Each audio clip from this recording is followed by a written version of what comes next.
Hi and welcome to the Earthier. Today we are joined here with Mr. Colin Rudra. He's the founder of Yogasta. Now, Colin's journey is pretty interesting, and if you like and subscribe to our channel, the Earthier Wellbeing Show, we'll be able to showcase what Colin has gone through in the last 8 years and now into his ninth year, following the path of yoga with the blessings of Sadhguru.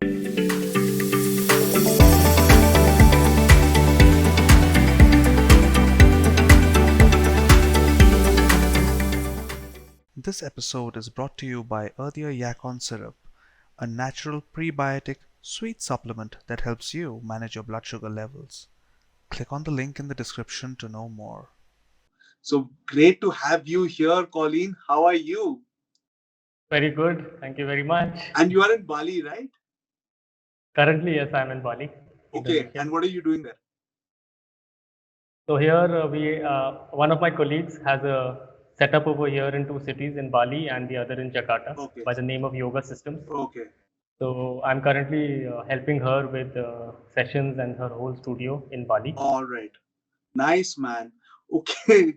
Like, that's what, I'm just starting out immediately by where you are, in the sense that people normally from India, like, it's where you get to hear that, people are making a career out of, say, yoga and, by teaching various systems within yoga. And within India, there is a sort of a mental gap that, you cannot make a career out of yoga. So what are your thoughts about that? Yeah. You can first, more importantly, make a life out of yoga. Okay. If you make a life out of yoga, when you see generally right now when we are saying career, I mean in a general usage that we still have, especially in India, when we say career, we are only talking about how much money or whether you will be able to sustain your standard of living. Right. That's where we are generally referring to when we say career. But I feel that there are many more aspects to our life, not just money. Right. Yes, for me personally, this whole change that I had from before I shifted into becoming a yoga teacher, I was a lawyer. I was working in Delhi. Yeah. So my family has a legal background. My father was a judge. My elder brother is a lawyer. Yeah. So naturally, I went into this stream. So yes, the shift coming from there and then coming to a totally different field of yoga has financially has been very challenging, especially during the COVID time. But I had said in our previous conversation, I had said this: the whole world today is actually a lot of people in the world are looking towards yoga. Okay. So like coming back to, I was going to ask you about your lawyer journey. So what was that trigger moment or list of triggers that from having a career in as a legal eagle from law to yoga, there, that transition, can you explain that a bit, because that sounds like not many people do it, so see, this part of yoga, this Isha Hatha yoga and the Isha yoga that I'm doing now happened only in 2014. First, I did my first Isha program in 2014, but yoga as such has always been somewhere or the other part of my life. Payback, I mean, even when I was a child, some relative will come home and teach you a few asanas and go. I can mention this, that in 2013, before I came in touch with Isha, you were at home. You taught us yoga. Yeah. So like this, there were other foundations, there were other places, other organizations with which we were always associated as my entire family. Right. But the shift happened in 2014. I did my first Isha program. And this was the first time I visited the Isha Yoga Center in Coimbatore, Tamil Nadu. Okay. I knew about Sadhguru. I had been to a few of his satsangs and his gatherings. And they had a certain impact. But once I did the program, just within like, let's say about 6 months of doing that first program and doing the practice that we were taught in that, I saw some changes happening within my system. And something just interested me to, delve a little more into this, that what is this particular thing, because I feel that this has really had an impact. So I went to the Isha Yoga Center then again in 2015. This is again in Coimbatore? This is again in Coimbatore. And I did another program. I stayed there for 15 days. There is a little bit of a story behind this, why it happened. I'll share this. But At the same time, from 2014 to 2017, my interest started increasing in this field, in law, in yoga, and in law, it started diminishing. Yeah. So then this shift actually happened over a span of about 3 years, not that it happened one day. Right, right. So like again coming back to the question is that is that why Sadhguru? Why this attraction towards, say, because see what people will come back to me or come back to, like, no matter what you say, Sadhguru is everywhere right now in terms of where he is speaking. His presence is ubiquitous on the internet, and especially on YouTube, he's all over the place. And the Save Soil campaign really even, like, increase that reach even further. So where people talk about the negative aspect, or the aspect that people says that it's like you're going to marketed gurus or marketing gurus. So but it surprises me that there are a lot of people like you, Colleen, that they are getting attracted towards, very attracted towards Sadhguru. Is Can you explain why is it so? What attracted you also towards that? Yeah. Saying marketing guru and all, because this is the perception that is coming, that I am hearing from other people. So please. Not at all, yeah. Yeah. So if he is a marketed guru now, and if he's doing well, it should be a thumbs up, right? Whatever he's doing it well for sure. So see, the thing is, how people see. For me, I will say this, that the way it has touched me, this question never arises. It's like now he is like a guru. Who's a guru? He's just somebody he's shown me some path. Like, okay, try this. He always says this, that it should work for you. Whatever this is, it should work for you. What he was offering, what Isha has been offering, has really worked for me personally. So that's why I am here. And how everybody approaches it, there are very different things. There are different levels. Some people come just to inquire. Some people come just to learn something. Some people come because of some curiosity or something like that. Some people are there because they're totally devoted towards this. So at what level a person is receptive, that's how you will receive him. Why I say this is because I have been in his physical presence since 2013. I've come across, I mean, in different places. Sometimes at a satsang, sometimes at the ashram, sometimes during a program, sometimes when he was there during our training, the teachers' training. How he is at different places are totally different. So he is just molding himself to the situation. If you meet him in a closed group, he's a different person. If you meet him during one of his consecrations, he's godlike. If you meet him in a in a city somewhere doing a satsang, he's like talking normally. So like that, at different places, he is different. How you receive him is different. All we know is that yes, the amount of people he has been able to touch, the contemporary practices and how contemporary his whole talks and his teachings and his everything are, they are definitely working today. If I meet 10 people, at least 8 know already about Sadhguru. Absolutely, absolutely. When I started, 3 people out of 10 knew about Sadhguru. Today, at least 7 to 8 people out of 10 or at least know who Sadhguru, and definitely Safe Soil Yeah. movement has had an impact. So I'm saying that this whole credit of the message spreading, or this whole thing, the popularity of what Isha and especially Sadhguru personally has more to do with the foundation, with the activities of the foundation. Obviously, Sadhguru personally, for the last 40 years now, he has been tirelessly just working towards this. The idea is, he wants, what he says is, a drop of spirituality should reach every human being. That's always been his thing. This will only work, he says, when every human being on the planet is touched by this, because this is of prime importance. This is what every human being is looking for. So that's the idea. We know we are going to fail because there are 7.9 billion people.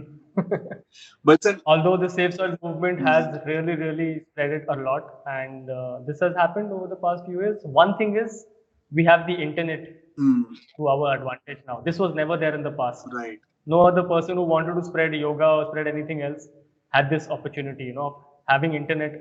Everybody has a phone these days in their hand using internet. right, But definitely internet is the thing behind it. right. So again, Colin, going back, like I like to go back to again to 2014. And what was the first program that you did? Like, that it affected you so profoundly because I knew you. We go way back, guys. So I knew you back then, and from 2014, if you see that you did the first course of Isha. When from the days I've known you also, that I thought that you will have your legal career and you'll have this as a supporting spiritual structure for you internally. But the transition to completely getting into yoga or getting into the Isha system is something that took me by surprise as well. Like, what are your thoughts on that? Yeah. So Like, what happened in that first 6 months? Sorry. yeah, it's not just about the 6 months actually, but in 2013 I started practicing law. So I was living about 30-40 kilometers away from Delhi, and I had my office about like 25-30 kilometers away. Then courts were in Delhi, and also I used to travel every day for the first about a year of doing this. This first very year, the first office that I had joined, I just something within me just told me that no, this is not it. Yeah. This is not how a human being should live. From 8:30 in the morning, I used to leave. I used to come back home at about 10 o'clock. Being in the court, it's not a peaceful place. I'll be very honest. There is no chance of a courtroom being peaceful. Everybody is in a certain stress over there. That's why they've come to the courts. This had a certain effect on me. And I think so. This is something that my elder brother saw, and he recommended that he had done this program in 2013, which is called as the Inner Engineering Program. And he told me that you do this program, and I signed up for this program in 2014 August. This, what the effect of the practice? See, first thing is it's as simple as that. If you keep your system well aligned, if you keep your system at ease, that's how anything else can happen within your, let's say, with your life. If you are going out working, let's say, a number of hours, you come back in the evening, you feel stressed. I don't think so that's a successful life, no matter how much money you make. If at the end of the day, at least you can come and be minimum at peace, that is the base. It's the base level. Yeah. So this is what I saw, that that this is yoga is helping me reach there. Yoga is helping me be at least a little peaceful, happy, calm. My law, my going out, being in the profession, meeting those kind of people, cases, and everything was not leading me there. And to be honest, I was not even making much money. So there was no weight over there. Okay. Okay. So again, coming back to then from 2014, then 15, then 16, then 17. So were you part of the legal practice, or that shift was happening, and then you were like, what was the transition like from 2014 to 2017 in those 3 years? So I had shifted offices in 2014. I moved into a different office, a little less stressful. It was a little more easy over there in terms of work and workload and everything. But this whole time, this 3 years, whenever I got a vacation from the courts, this is generally June and December every year. We have summer vacation and winter vacation. Every time I got a break from my work, my tickets were booked. I would just fly down to Coimbatore, spend 15, 20 days there, do one next program, next program, next program. This is how it started. And then from 2016, I started doing the Hatha Yoga programs, the programs that I am teaching today. So we had teachers back in Delhi, and we could even do those programs in Delhi. We didn't have to travel all the way to the center. So in 2016, I started doing those programs.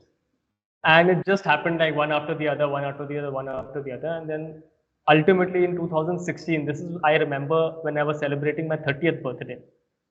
This this thought just came. Maybe it's just coincidental that it happened at the 30th birthday time. Sometime around that time, it just hit me, that is this transition something that I want to do when I turn 60? Or is this transition something that I want to do today? And today was the answer. So within 3 months, whatever pending cases I had, I hardly had anything. Whatever I had, whatever work I had, I just piled it up. Whatever I could just give away some things, I gave away something. And about in December 2016, I just packed up. I just came home one day from the courts. and I just declared at home that I'm not wearing this blazer again. Colleen, what I find interesting also is that see, the Hatha Yoga programs happened later, and the practices of like say from a mental side or from a simple sitting in one posture, like that's also an achievement where people don't talk about is the sthiram sukham asanam. Yes. That is the entire thing about like doing Hatha Yoga, so that you can sit peacefully in one place and you can meditate for long. Yes. And this mental aspect of it, can you just delve on that? First we'll talk about your journey, and then we'll later on get into the teaching aspect of it. So see, personally, like for me, since very young age, flexibility, any physical issues as such have never been like a main concern for me. A lot of people then today they come to the programs, just being able to sit on the ground is the biggest challenge. So why I'm saying this is that it was not much of a challenge for me is this is because when I was there in the ashram in 2015, when I was there at the yoga center in 2015, I was volunteering over there. I was in one of the temples and I saw this young guy. Like, I didn't know who he is. I just saw him. I was volunteering there in the temple morning to evening. So I had to be there morning to evening. I saw this guy. He came, he sat for nearly 3 hours. Still, I have never had any issues with my flexibility being able to sit and everything, but I can't sit for 3 hours. I could sit maximum 15 minutes, get up again, do some activity, sit again, get up again, sit again. And it really touched me, that who's this guy, and how is he able to sit so easily? It just so happened that next year in 2016, when I went for my first Hatha Yoga program, that guy was my Hatha Yoga teacher. Okay. And that's when I started inquiring into this, that what is this? Like what is this? How is he able to do it? He was my age. He's in fact like a year or two younger. I got to know a few days back. A few days later, sorry, that he's like younger than me. And I just started inquiring about this. And then my interest in Hatha Yoga started after that. I started doing more Hatha Yoga programs that were available at Isha. So when it comes to the mental aspect of this, see, this is all connected. The way you keep yourself, the way you keep the body will have an effect on your mental processes. The psychological and the physical are not totally separate. We are trusting the body more than the mind. That's all. Yeah, I mean, in the sense, if you do something with the body, there is more, it's more reliable. That's all. Mind can be going this direction today, and the next second it can go take a U-turn. Right. Your body can't do that. So every day we bend the body, we bend the body, we bend the body, and automatically it has an effect on your mental processes also, the mind. Okay. And so when you get into the Hatha Yoga systems, like the kind of systems that I have been, like there is only one system that I have been to.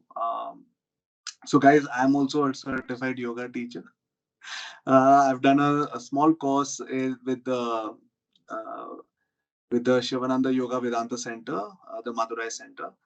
So the system over there was pretty nice. So one part of it was the philosophy part, one part of it was the satsang and the meditative aspects of it. And then there was the Hatha Yoga part of it, where we were the bending the body and ensuring that by the time the 30 days were over, we were in a at least from a mental perspective and from a physical perspective, we were in a much better shape.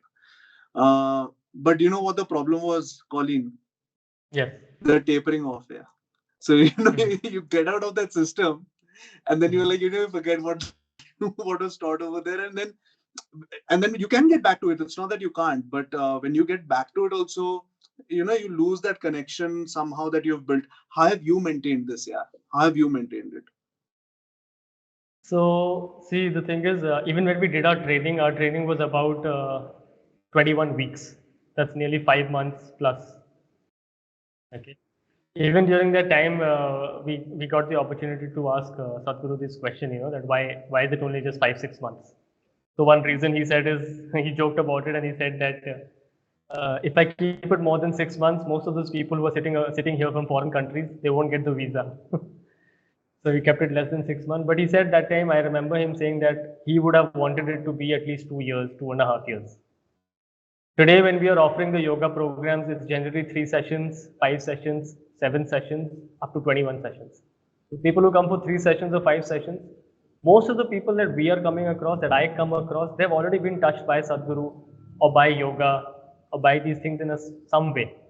So they are still able to carry that forward, like, okay, once they learn the practice, they want to do it every day. Once you come, we will always recommend that you do a certain practice for a minimum of 6 months without questioning it, without, like having any doubts or anything. If you do it for a span of 6 months and then you stop, then I don't have to come and tell you. Somebody doesn't have to come and tell you that you should do yoga. You will just know that your system will tell you, you should do this. And that's what happened to me. I just did it for a span of time without anything, one program, one program, one program. Today, if I wake up in the morning and if I don't do my practices, I won't be able to give your, won't be able to speak to you normally here. It's come to that level. All I'll right. feel a little different. So, when but say somebody who's tapering off, like say Colin, that somebody did a program with you today, like in 2017, he did it for a year, and then he's given up. Now in 2022, he's looking at coming back towards it. So, what are the challenges that you would foresee for that person here? So this happens a lot. People come and learn a practice. They do it for a few months. Some maybe even for, let's say, a year or something. Life situations happen. Some things happen in their life that it starts weaning off. And just they stop getting off the practice and everything. But when they come back, it's not so much challenging because when they come back, they have that interest again to learn, to relearn it. For us, it's just that okay, we have the opportunity again that somebody is showing interest, so we review the practice with them, we teach them new practices. However, else we can get them back on track. But I'll tell you something, Colin.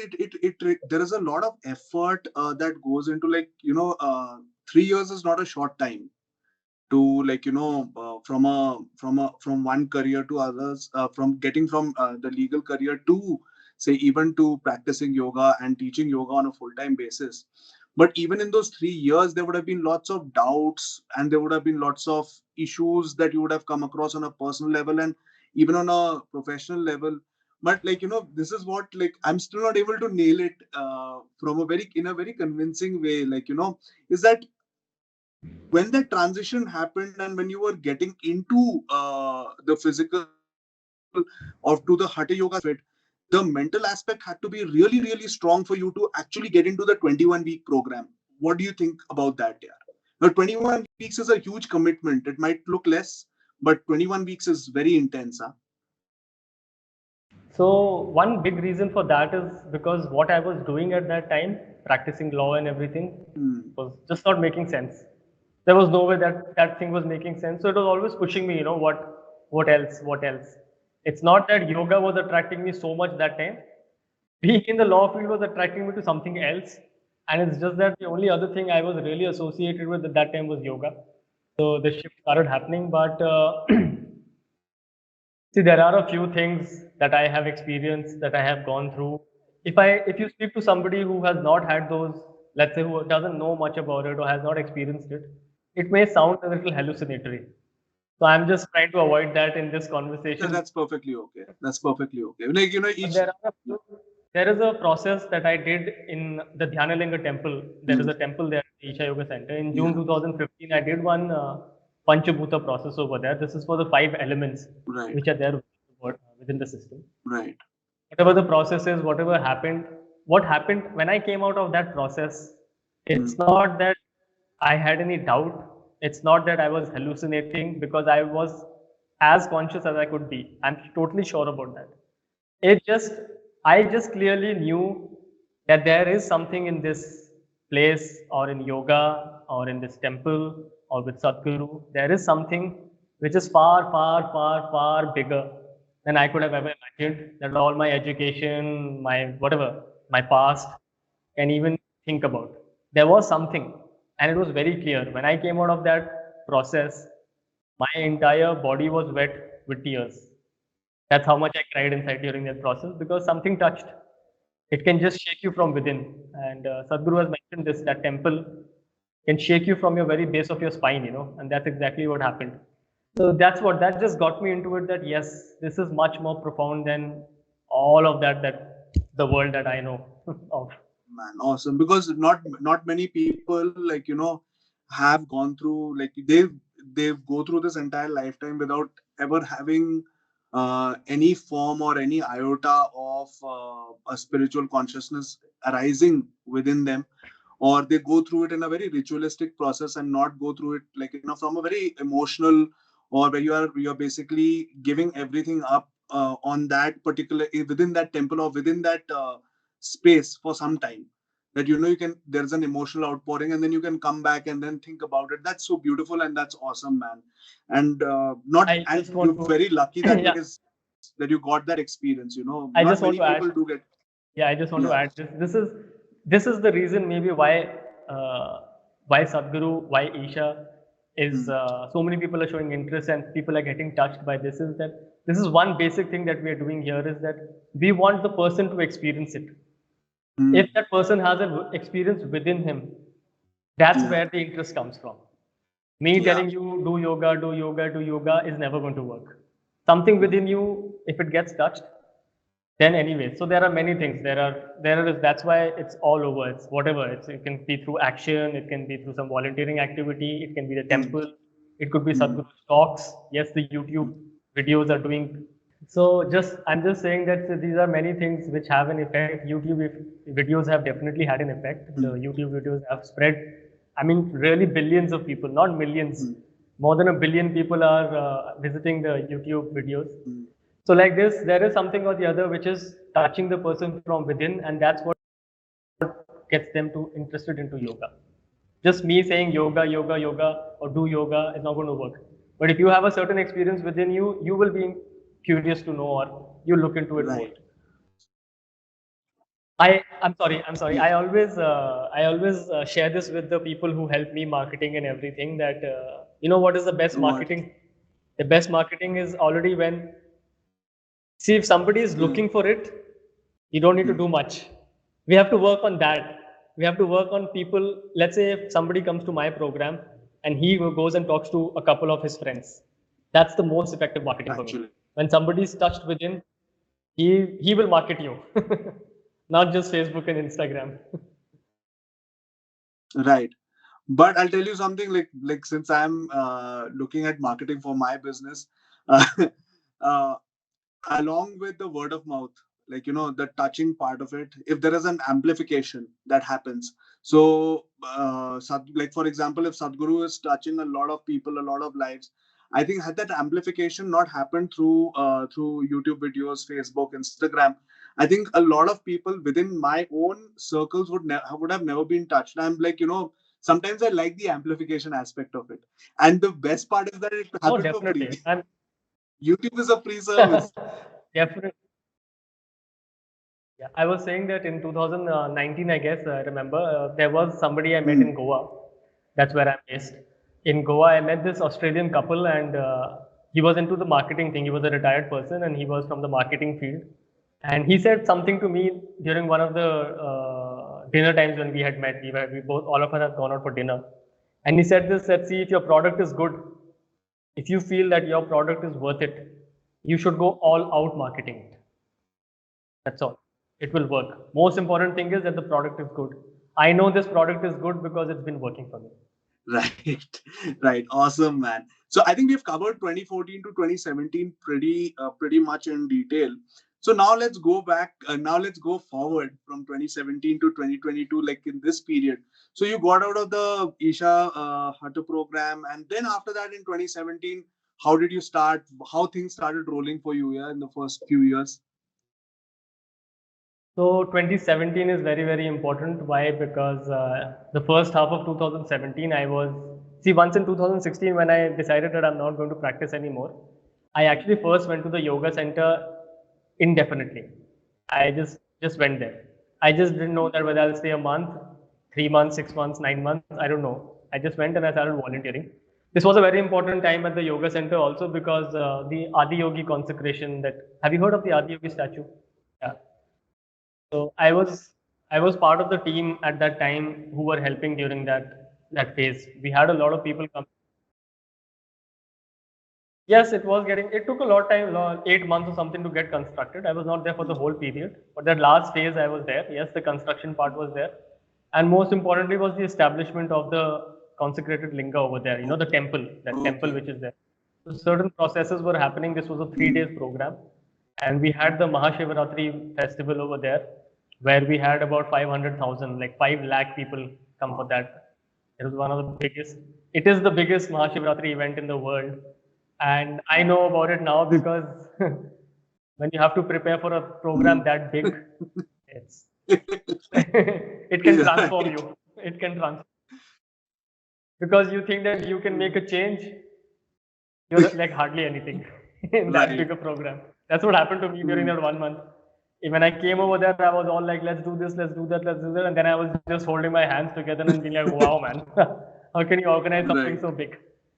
So I spent time over there, and actually during that time, I had met a few people over there. I met somebody who had applied for this teacher's training, and that's when I really thought that for me, it's not just living in the yoga center.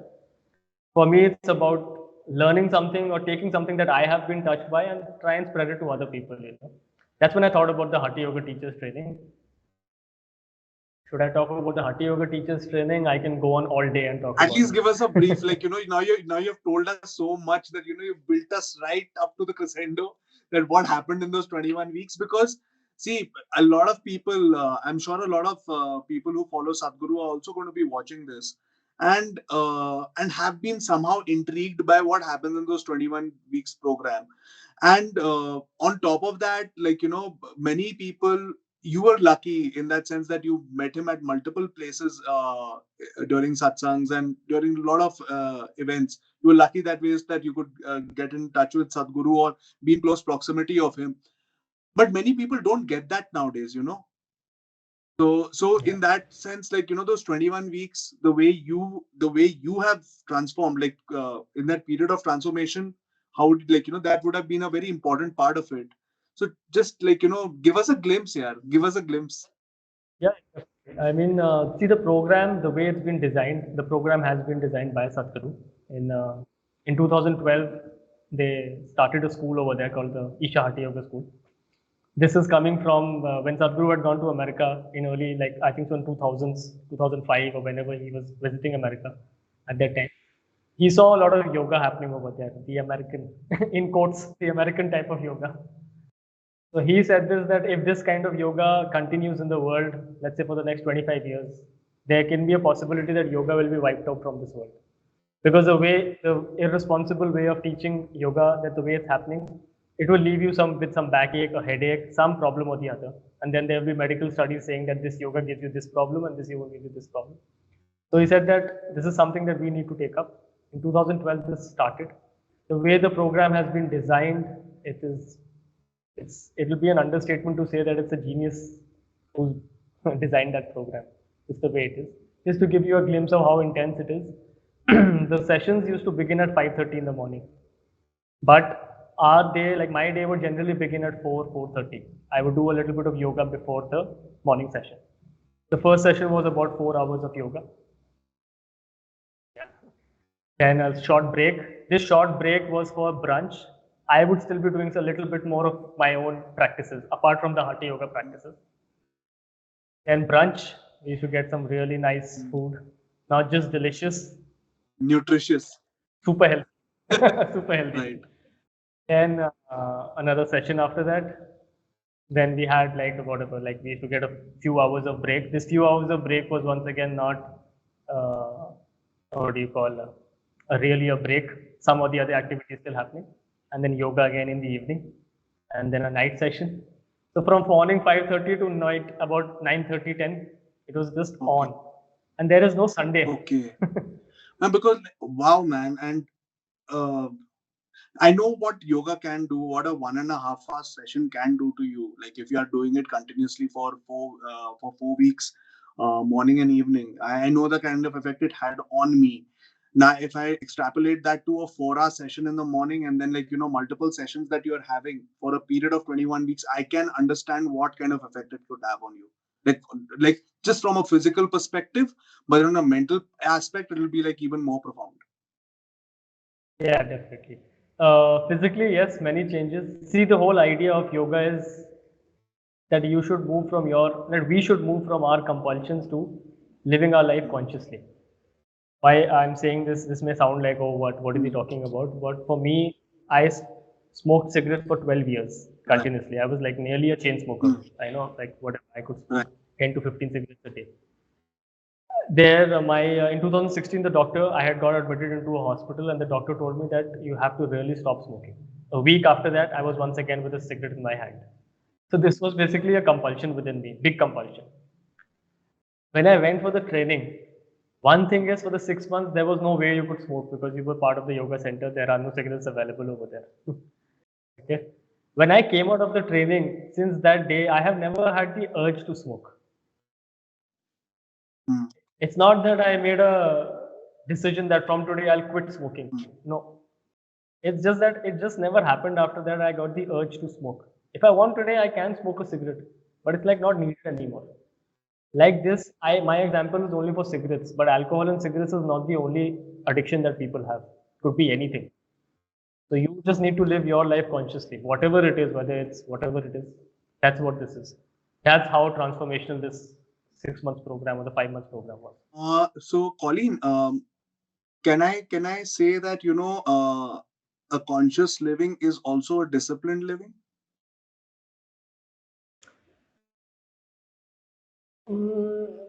I don't really know what is disciplined. So So disciplined, if you say disciplined in the disciplined sense right that now, generally um, say that so you can have a disciplined lifestyle, like say a healthy lifestyle. So if you like, since we are if talking about a bit about health here, so and so, yeah. a person's well-being, is that so when you try and take certain conscious steps in the sense that okay fine, I treat my body as a temple, that a lot of people do talk about that, especially in the spirituality as well as in the yoga ashram scene. That's what they say, that treat your body as a temple and respect it like that. So once you start doing that, you consciously remove, or you say neti neti, no to a lot of things that are going to affect you in a negative way. Say in the 21st century, like you are surrounded by a lot of things which you just cannot avoid. Okay, so how does one person say no to a lot of things, or we we sort of eliminate one by one? How does that go about, like as a teacher for the last few years? How do you tackle this? So, see, when we are saying conscious, let's say just for example, it's not about being, it's not something which is coming out from some other planet or something being Right. conscious. Let's say you're conscious, let's say you're just aware of your body, how your body is behaving when you eat something. Like, I'll give you an example. Like, I know this that if I eat food late in the night, let's say about 9 o'clock, 10 o'clock, I know how that food is going to behave in my system up till next morning. And I don't want that to happen next morning because I like to do my yoga in the morning. I am trying to eat my food at least 1 hour, within 1 hour, 1.5 hours of sunset. So when we say discipline, there is one discipline having a routine chalked out on a piece of paper. There is one discipline which is coming because you're aware of it. That if I do this, this is how I am able to live my life, maybe at a like a higher level or a bigger level, or at least live it well. So I guess discipline should come from there, that you should know that eating this is doing this to my system. So I can avoid, or practicing this, or doing this, sleeping late, watching movies, whatever it is. I mean, I don't know. I'm not going to define what part of. But I think so. It should come. Discipline should come from that kind of awareness. Then it will have a better effect on your system. So now let's talk a bit about, not about discipline and stuff. Let's talk about why you chose Goa, man. And in that environment, you have your yoga shala. It goes by the name Yogastha, guys. If you land up in Goa, please search it up even before you go. Like and follow their page. You'll find it in the description. Yogastha. My a good friend Colin Rudra runs a yoga studio there. So Colin, why Goa? So yeah, I know the image of Goa is that it is a party place. Definitely, it is a party place, no doubt about that. But there are many, many more activities and things that happen in that state. Uh, Yoga is one big thing. Yeah. Big scene in Goa. At least, at least where I am in South Goa, it's a big scene over there. In certain parts of northern India, northern Goa also. I'm sorry. extreme north of Goa also. It's a big scene over there. Why it happened for me is when I was part of the training, when I was in the training, my mother had bought an apartment in South Goa. This is Patnam. This is a place, this is the southernmost part of Goa. So it's a beautiful place. There is like there are a lot of mountains over there. It's fully covered by forests, the ocean, the rivers. Just in 2000, after my mother bought an apartment, she asked me to visit. When I went over there, I saw this that nature is more dominant over there than the human. You know, the ocean is there much bigger than any human being. The mountains are there much bigger than any human being. We have a lot of forests which are protected. So really human beings are not able to do much activity over there in terms of commercialization and everything. And I like that. Why? Because I really wanted to move out of a city. So I was living close to Delhi, just outside of Delhi, on the outskirts of Delhi. You don't want to be there once you visit Goa. Right. And tell us something about this. What's happening in Goa in terms of, because see, from a tourism aspect, I completely understand that why, like, certain aspect of Goa is promoted, that it's a party place. It has that vibe also. Like, let's not disagree. It's a beautiful place to actually have a good party at, but also it Yes. is a good place. It's an excellent place to have the kind of stuff that you are doing, the yoga, the meditation, because the Western Ghats are right there, the ocean is right there, you have lovely rivers around. If you go around, if you just leave Goa also, the state of Goa, and you just travel south towards Mangalore, Udupi side, you are surrounded by the backwaters right up to the tip of Kerala, to Tiruvananthapuram. So every location along that Western Ghats is very, very beautiful. And what is it that, like, when it comes to the yoga aspect, let's not talk about the party aspect now, is that what kind of people are coming to your shala these days? Are they mainly people from abroad, or they are from India as well? So, see, the thing is, Goa is a holiday destination. For a lot of people now, holidays are slowly shifting from just partying and just having, let's say, alcohol and everything. They are shifting to having some other, like involving yourself with things like yoga, maybe do some other activity, maybe have something to do with the Indian culture, learn this, learn that, roam around, or just have a peaceful time. So the place where we are, last 2 3 years since COVID, uh, it has been very different. But at least pre-COVID, 90% of the people who would come into the shala, who would come and show interest in yoga, were from foreign countries. Last few years, one thing is we've been closed.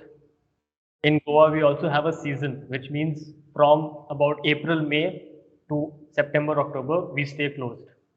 So that's when I travel and do something else. Like right now, I'm in Bali for the last, in Indonesia for the last 2 months. So for 4 months, 5 months when we are closed, I'm doing something else. During the season time, from October up till April, we have the shala over there. But mostly the interested people are generally from Israel, Europeans, Russians, kind of tourism that we get in Goa maximum. But the entire idea is like, but why is it there? Is it because is it just because they find it like, this is a novel thing for them? It's a kind of a culture which is like they have not experienced it in their own home countries, whereas we have an overdose of what we are being told from a yoga perspective, if you understand what I mean. So that overdose is there everywhere that we go. So here they're coming specifically to you, or they go to any other specific form of yoga that they are practicing. There are different schools of yoga, so they come Yeah, yeah. looking for that particular thing. So please. So even where I am situated in Goa, we have many other yoga places teaching other forms of yoga and Yeah. doing all of that. So it's not just that they are specifically coming looking for Isha yoga. Some people are Yeah. because they know about Sadhguru and they maybe have done some core program with us earlier or something like that. Then they specifically come looking for our shala. Okay. Other than that, people are generally just looking for yoga. One thing is, I think so, when they come to India, Mm. generally the world is becoming aware Mm. of this, that this is the Right. source of Right. it all. And maybe some people know about it, that it works. That's why it's been just on for the Yeah. last, ever since, I don't know, ever since Right. eternity, yoga has Right. Right. been. So people are coming looking for that like that. No specific reason or no specific thing why, and I really don't know why it's happening. People are looking for yoga and it's working for us. Correct. So, like, the reason why I am again coming back to this Goa location is also, see, people. So I'm from Sikkim, right? So I'm in Gangtok at the moment.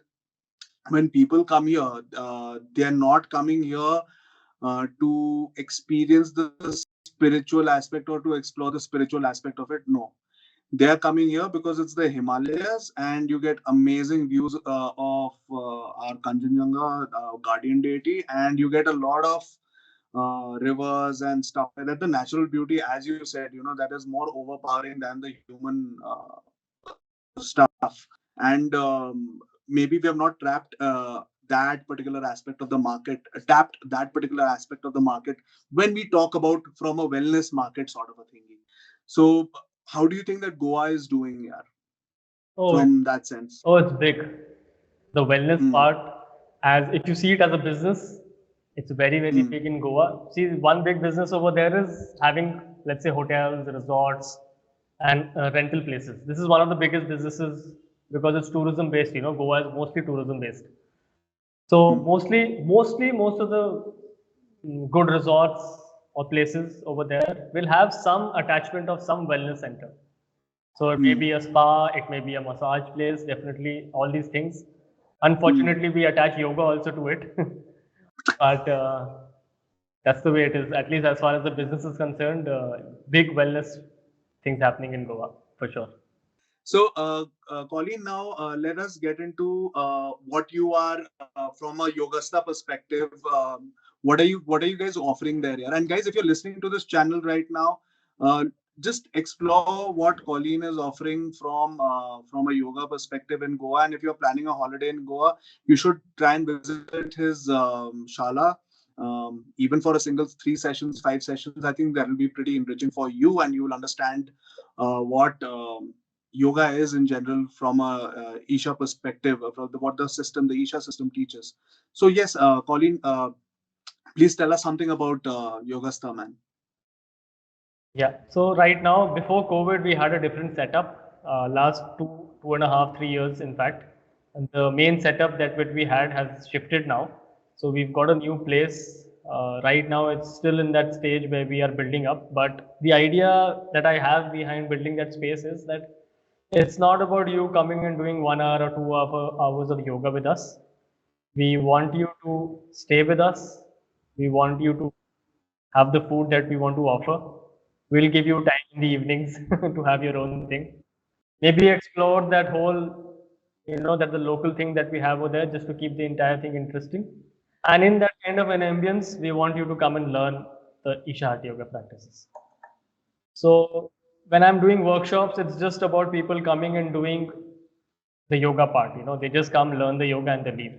Maybe because the place where I'm living, the way the entire thing is structured and the way it's been over there, like how it is. We want people to come on a holiday, but make the most out of it like this. All right. Yeah, because Let's say you have a week of yoga, pardon me. a yoga way of life, a week for yoga way of life. Right. So, That's the concept. the thing is that why I'm going on harping on the aspect, like what I found very interesting over here is that you wanted them to at least have at least a 10 hour or a 8 hour window in which they are completely immersed in a particular system, in which they are, like, not only eating the kind of the kind of food that they should be eating, they're being guided in terms of what nutrition is by way of practice itself. Like, you by offering what kind of food you're giving them the understanding, okay, this is what I need to eat, this is what I need to do when I need to sit and meditate, this is the thing that I need to do when I do my Hatha yoga practice. So in those 8 to 10 hours, they understand that, okay, fine, this is what all it entails, and this is what you should be doing on a day-to-day basis. Are you trying to capture that? 8 to 10 hours in a day, Yeah, you're yeah. saying?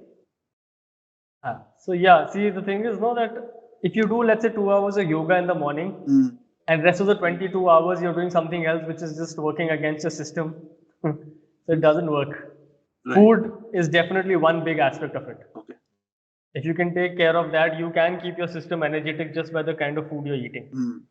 The food is one big aspect of it. when people come in for a holiday, they have a different mindset. So we won't take it to that extreme of how it is being in the yoga center. But definitely a little glimpse here and there of just how to sit, just how to eat. It's not about what you're eating. Right. It's also about how you're eating. Right. So Maybe just how to walk. yeah, right.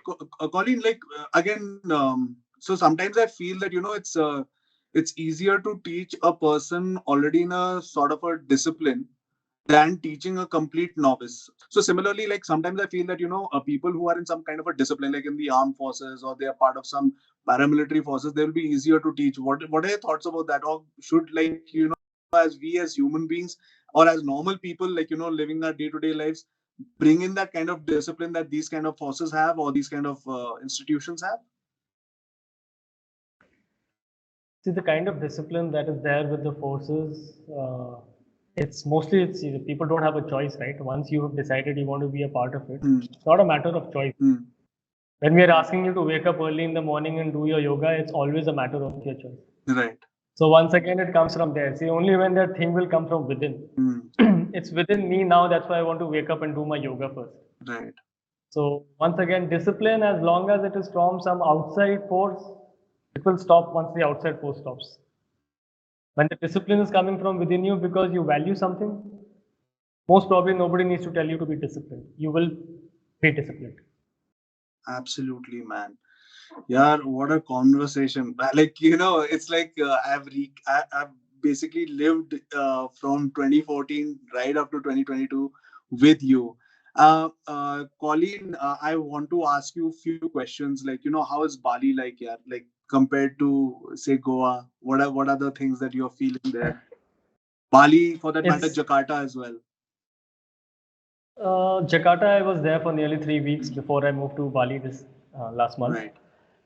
Jakarta, not so much. Jakarta is more of a city life. It's like Bombay. Okay. For people from India, it's a lot like Bombay. It has that kind of culture, the nightlife culture and everything. Bali is exactly like Goa. Okay. It's so surprising to see that actually it's the Indian culture. Okay.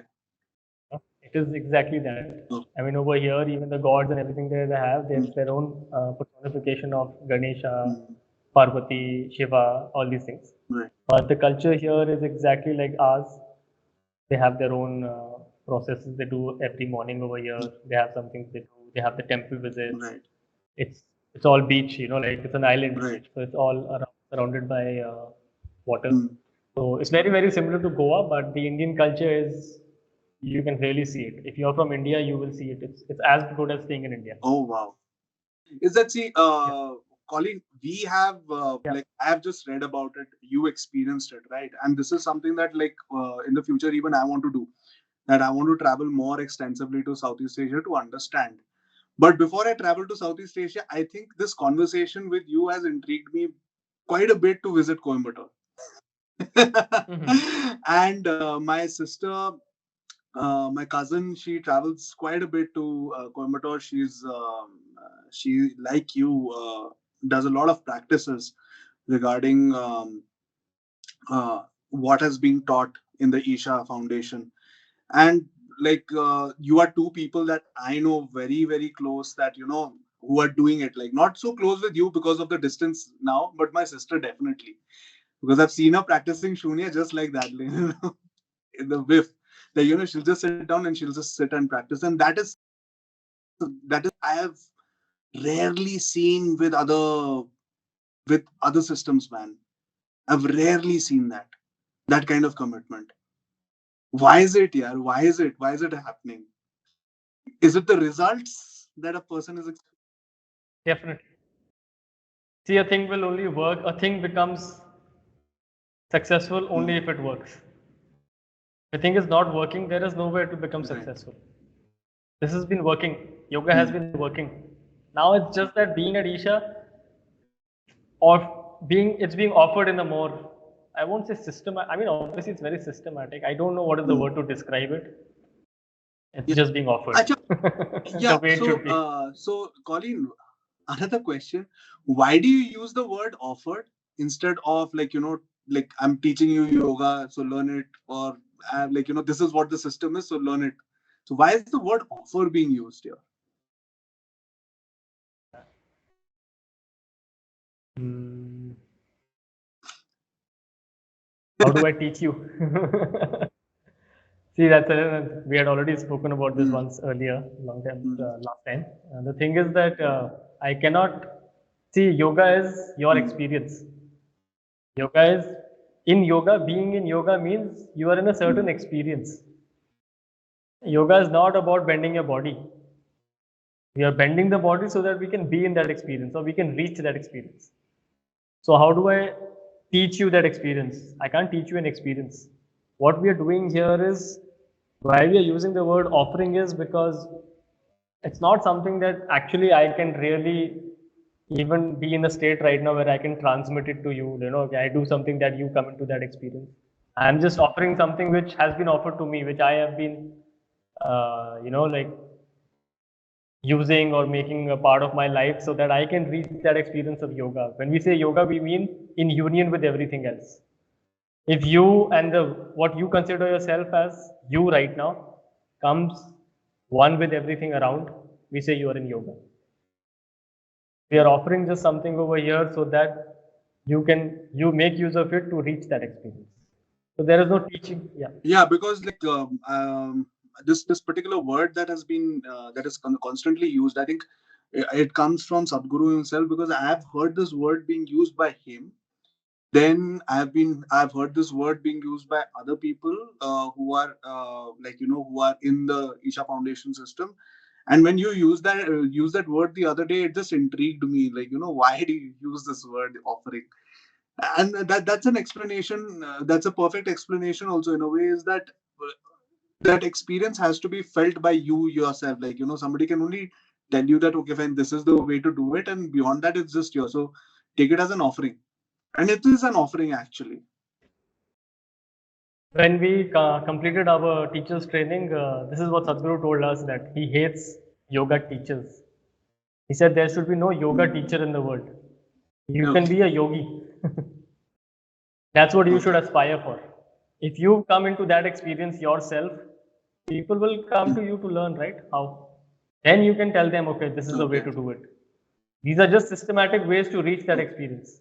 Whatever it is, whether it's Hatha Yoga, Kriya Yoga, whatever other form of yoga it is, whenever we add something to the word yoga, let's say we're saying Hatha Yoga. Now, Hatha Yoga has become one systematic way to reach there, to reach that experience, to be in that experience, to be in yoga. So, like this, there is Kriya Yoga, another full way of reaching there. This is like, and please don't substitute it with all the beer yoga and biryani yoga and okay, those are just I've heard that enough, man. commercial ways to reach I was there. just reading an article on beer yoga the other day, also, like, and it comes back to again the when you trivialize it to that extent, to market it, to attract customers or to attract clients, it becomes, that is where I think Sadhguru was right, that if it continues in this particular way, in 25 years, people will be talking against yoga and yoga will be dead by then. And I think this is the attitude towards what he, because you guys are mainly the ones who like, according to me, like, I don't know, but according to me, for 21 weeks, if you have committed yourself, and before that, whatever level of commitment that you had to the system, after that, if you come out and if you're able to present yourself to the people whom you're offering this particular practice as a proper yogi, then only will they be inspired to learn, right? Yes, definitely. Uh, so it's not that for us it's always like this, it's always like it's in the Hmm. making of a yogi. Right. It's So as long as I am aspiring to reach there, I have this privilege, and it's all because of Sadhguru that I am able to, like once again offer these practices to other people. So yes, and tell me something like, okay, fine, now we have talked for like nearly an hour now, and yeah, it's been on over an hour, and tell me something, give me some few anecdotes here about, have you met Sadhguru personally, have you had a conversation with him, what's he like? personally I've never had a conversation with him. Okay. I've seen him many times where, see them very closely. We have had many times because I've spent time in the yoga center in the last few years. I've been there for quite some time. So many a times I've been part of the darshans, part of the gatherings. During the training, he came and met us. Being part of the Hatha Yoga school, we get to meet him often because we have meetings with him and everything. So I know what is your next question. How is it being with him? Yes, how's it being with him? All I can say is that one thing, because you said about Coimbatore, what Sadhguru has established at the Isha Yoga Center, if you have any idea of heaven, if there is anything in your head about heaven, it's right there. It's not there up in the sky. What he has established at the Isha Yoga Center is no less than heaven. It's a heavenly place for sure. What is Sadhguru's presence? You must not miss it as long as he's here. He's not going to be here forever. You must sit with him. It's you will not miss him. You cannot miss him. That's for sure. His presence is so strong. I'll give you an example. In 2015, I was volunteering in the cottage area, and that's where he used to have his conferences. So this was very early when I'm in Isha, and I'm very excited that today I'm getting to see him and everything. I'm at the reception volunteering over there, and I'm all prepared that he's coming at 10 o'clock. So when he enters, this is the first time I'm getting a close up. So I will see him closely, see his features, how does he look, what is it, everything in my head. He walks in. It's like as if some light is walking in, you know. You can't really sit and notice his face and everything and all that. His presence is so strong. It's like that. And that's how I experience it. And that's how it's always been, like, you know, his presence is not just about his physical body and his appearances, there is much more. We must not miss it, at least as long as we have the opportunity.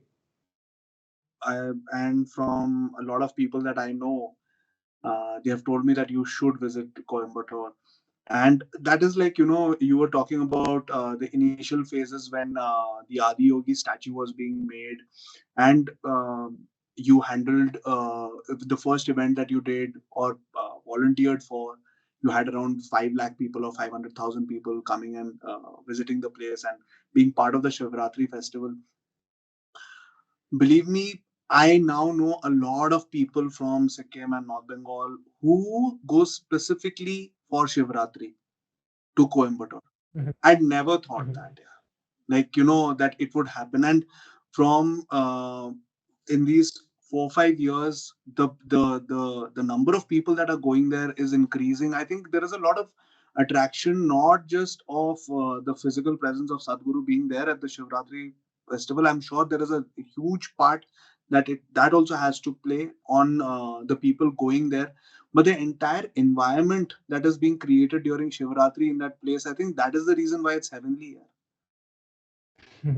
Yeah, I mean, that night is special because for yoga, for people who are on this path, it's a very, very significant night. It has certain effects on the human system, and we want to make use of that.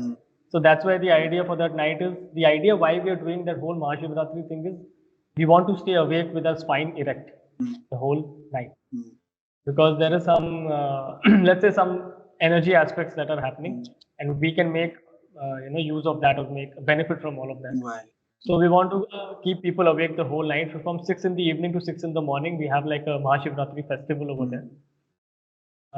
Yeah, I mean, Sadhguru's presence is there, the place is there, the way it's organized, it's just beautiful. I've been going there since 2015, 16, I think so. Yeah, like I know a lot of people who have been going there around the same time they started, around like when you were going there. So around that time they started.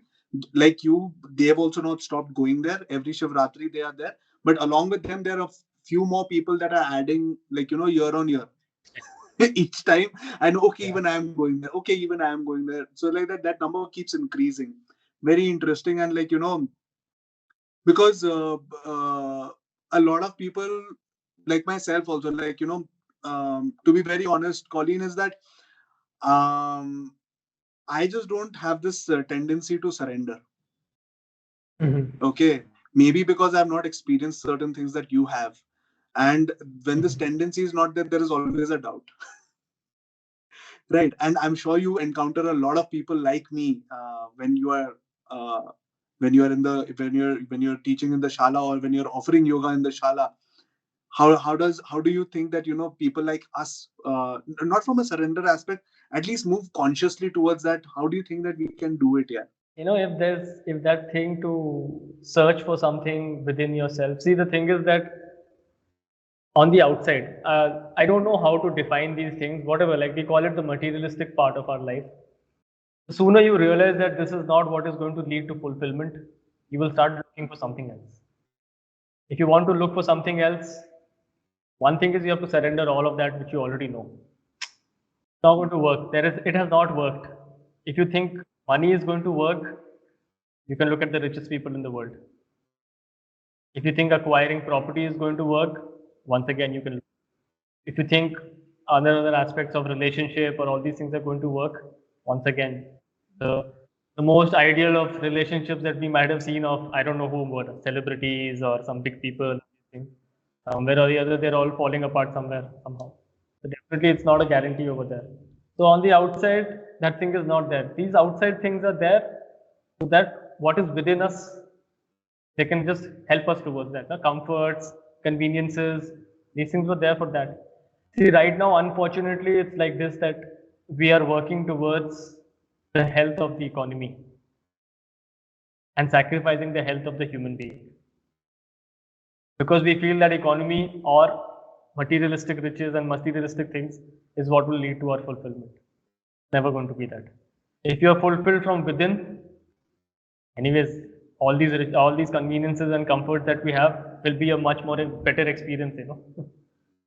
How can your how can your super luxury car be of any help if your backbone is failing? Absolutely, man.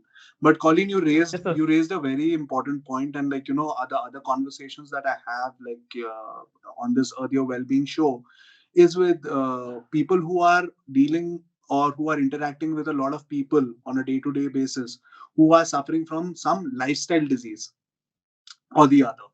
And you know, it's so important, the words that you used, that we are concentrating on the health of the economy rather than the health of the human being. And why this is important is because now the cost of the health of the human being is rising on a day-to-day basis, so much so that having a healthy living is going to be very, very difficult for a lot of people. At the age of 45, you're not even 60 yet. And this is it's coming for our generation, that we are 35, 37, nearing 40. And now by the time we are 45, we have some lifestyle disease or the other. And that is where it starts climbing. For our parents, it started climbing from say 60, 65. For us, it will start climbing at 45. And I think at that point of time, realizing that, oh shit, I should have worked on myself a few years back would have helped. What are your thoughts on that, man? yeah. What are your So thoughts one on thing the is rising definite. cost of health management these days? Versus oh, Before sorry, that, sorry, what is the yeah. cost of health management, the cost of health management rising these days from, say, from a medical perspective, versus the cost that you would basically be putting in, or cost by time or money effort you'd be putting in on your own health today, like for a 30-year-old or a 25-year-old plus guy person? See, the thing is that you can't. I mean, this is for me. I mean, this is I think so for people. I don't know. I mean, for me at least, this is no equation for me where you are assessing what is the amount of money you're going to spend on your, let's say, disease or your, like medical expenses and everything. If there are certain things that can happen, let's say the coronavirus, we didn't have a choice. This is something which is coming from outside. But when we are talking about lifestyle diseases, what we are basically saying is that we don't know how to spend our day. It's our lifestyle which is causing a disease. Why is that? If your life is not even at ease, that's the first thing you should check. So it's become very normal these days that, like just how you've asked the question, I wanted to stop you over there only, but why is it that from 45 or why is it from 60, it's considered normal to have a disease? You should live 100 years without a disease, no? Why aren't we living our life like that? It's almost become normal in society to say that, oh, he's living in the city, so he's stressed. No, he's stressed because he doesn't know how to take care of his body, his mind, his emotions, and his energy. That's why he's stressed. Stress is not there because of his work. Stress is there because he doesn't know how to manage his work or he manages system. So my idea is that you live your life at ease always, no matter what. No matter what the outside. See, this is what yoga is about. No matter what is happening on the outside, it should not have control over what's happening within you. If you can be at ease, your body is naturally healthy. If you know how to live your life well, your body will always stay healthy, even if you live 100 years. I have a very close example to this. My grandfather, he lived 102. Apart from the last 6 months of his life, that too because he went on to some medicines, he met with an accident and everything. He had medicines and everything. Apart from the last 6 months of his life, he does not know what is illness. He used to tell me even when he used to come like about 97, 98, 99, 100, he was still traveling himself. He said, I don't know what is illness. It's never happened to me. Maybe I got a fever sometime here and there, but really I don't know what is an illness. So if he can do it at the age till the age of 100, why are we talking about 45 at least? I'll tell you because see that is because Colin, that is what the statistics say, right? My questions are all emerging from statistics, from all the health experts that are writing about it in media, in magazines, they're speaking about it in multiple platforms. These are the main concerns that are being raised even on social media, on Instagram, on Facebook. You talk to you end up talking and like to them in detail, and they all say that 45 is now the cutoff year, that you start looking at things from 35, you start measuring your vitals. So that means there is something wrong that is happening, and that is the reason why that question emerged, that should one person start investing, start not say investing, start looking at, say, health systems that has been with us in our country for like thousands of years, and start tapping into that. Because again, the question that we talked about was only the lifestyle disease part of it. The mental health part of it, we have not even talked about it, imagine, over here. Yeah. So if we get into the mental health aspect of it, it'll take another hour. Probably we'll leave that for another episode of the Earthier Wellbeing Show with Colleen. So whether it is your body, whether it is your mind, whether you say it's a physical issue, whether it's something that's happened in the system physically, let's say you got diabetes, or let's say you had some other hypertension, blood pressure, some cardiac, or whether we are saying it's a nervous system problem, whether it's something which happened with your mental, on the psychological side. See, all these things are happening once again only because we don't know how to keep ourselves. We've never paid attention. It's just amazing. It's not amazing. I mean, it's just unfortunate that all these years we've spent, and we don't even know anything about ourselves. We don't even know what to eat. We don't even know. It's very, I mean, sometimes people take it very derogatory, but if you have a pet at home, let's say you have a dog at home, you keep 5 things in front of him. With just a little bit of smell only, now he will know what he has to eat, what he doesn't have to eat. We are way, way, way ahead of a dog in terms of evolution. Unfortunately, we've reached into such a state that we don't know if food comes in front of us, we don't know whether we should eat it or not. People are talking about these many proteins, these many this, these many this, these many this. This is not health. This itself is an illness. Man. Yeah, truly. I mean, I cannot see food like, okay, this is because I'm eating a protein. This is okay. If you feel there is some deficiency in the body, you have medical intervention for that. Okay, you have medicines or you have not a normal life, right? What is healthy? Healthy is to become healthy. So much effort is being put behind to become healthy that it's like looking like a sickness itself. You know. Yes. This is just becoming very obscene, that health, the whole health thing, it's become an industry actually. That's the problem. Right. And wherever That's the problem.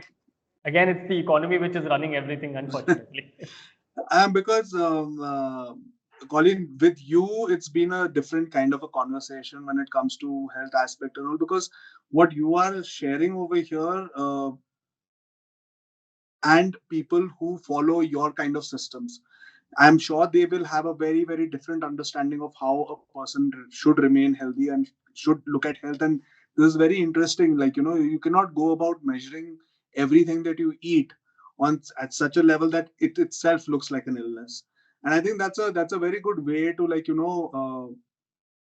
end this conversation also, is that there are a lot of lessons that we need to take from this particular conversation, especially talking to the audience here, is that look from where Colin started, and look from where he started in 2014 and where he is in 2022.